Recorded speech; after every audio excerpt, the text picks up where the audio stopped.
دامنه کوه سرسقا و دهات جنبخت دههای دره مختار شغل اساسی ساکنان دهقانی است.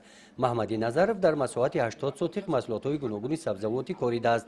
حالت نشونما و فراوانی محصولات ذخیره غذا برای تامین عائله محمدی با قناعتمندی از اینها گپ میزند. ناحیه خوالینگ منطقه کوهسار است. ماه یون شمال فورم و هوای سلقین و آب خنک چشمه ها برای استفاده ثمرناک زمین های کشاورزی مساعدت نموده است. همون نمودی آبشکاری هم میکنیم، مثلا زراعت کاری اونم نگون میدم با تانکسی نمیکشیم.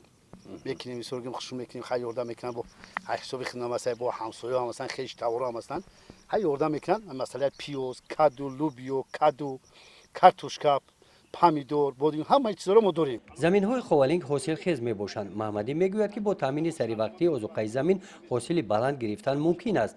او هم از سال نظر به خراجات کردش یک چند مرتبه زیاد درآمد میگیرد. مثلا نسبت پورینا به حق شده. مثلا گندممون، مثلا لوبیامون، کارتوشکامون نسبت پورینامون این سال به حد محصولات خوب داریم. در سمت بلند برداشتن حاصلداری زمین محمدی از اصول کشگردان استفاده کرده است. در این زمین حالا گندم است. سال گذشته سبزیجات کاریده بودند.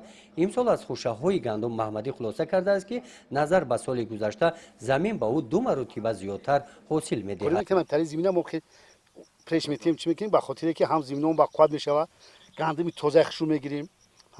مثلا گندم تانکسی ما یگو میدن نمیکشیم. همین ایالمون یک 20 قبچه میکنیم، چی 20 سوتیق میکنیم، 20 قبچه، 23 قبچه تا 25 قبچه رو میگیریم همین زمین.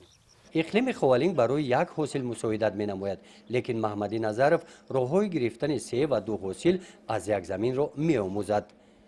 گزارش خوجا نظریف خدای نظر ظهوروف از ناحیه خوالینگ برای برنامه اطلاعاتی نوید.